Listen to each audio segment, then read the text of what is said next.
আসসালামু আলাইকুম প্রিয় দেশবাসী, আপনাদের কাছে আমি অনুরোধ করি আমার এই ভিডিওটা শেয়ার করে দিবেন। আপনাদের কাছে আমি কিচ্ছু চাই না, একটু ভালোবাসা চাচ্ছি। আমাদের নোয়াখালী হাতিয়া বয়াসর চেয়ারম্যানঘাট নদীতে ভেঙে বিলীন হয়ে যাচ্ছে ভাই। ভাঙতে ভাঙতে আর অল্প কটুক জায়গা আছে, মাথা গোজার জায়গা ভাই।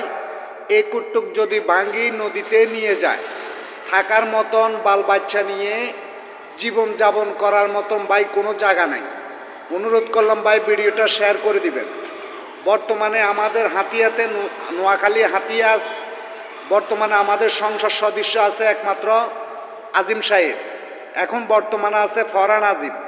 একটি কথা বলি ভাই, যদি এই নোয়াখালী হাতিয়া বয়াসর যে ব্যক্তি বর্তমানে আল্লাহ পাক ধন সম্পদ অনেকের অনেক কিছু দিয়েছে ভাই, সবাই খালি মিথ্যা আশ্বাস ভালোবাসা দিয়ে যাচ্ছে, আমাদেরকে বলক করে দিবে, আমাদের মাথা গোজার জায়গা হবে, অনেক কিছু বলে। কিন্তু ভাই দুর্ভাগ্য, আমাদের বাড়ি ঘর দুয়ারগুলা সব নদীতে বিলীন হয়ে যাচ্ছে ভাই।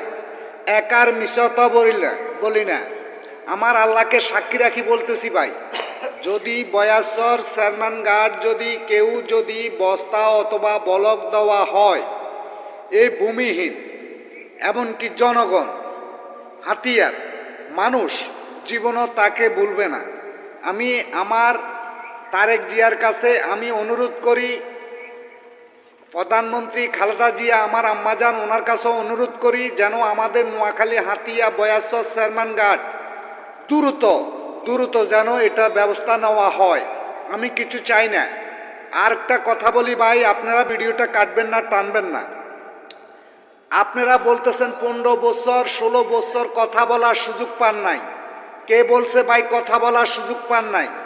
ইনশাল্লাহ আওয়ামী লীগ সরকার পতন হয়েছে, আপনার কথা বলার সুযোগ হয়েছে। একটি কথা বলি ভাই, সরকার যত ভাই নিয়ন্ত্রণে না আসবে, সরকার যত ভাই ক্ষমতা না বসবে, এক ভাই এ বাংলাদেশে উন্নতি কিচ্ছু হবে না ভাই। সবাই এখন দলের কেউ বিভিন্ন জায়গায় খালি দলের পতাকা একটা নিয়ে দৌড়িয়ে আমাদের বিএনপির উপরে বদনাম ছিটতেছে।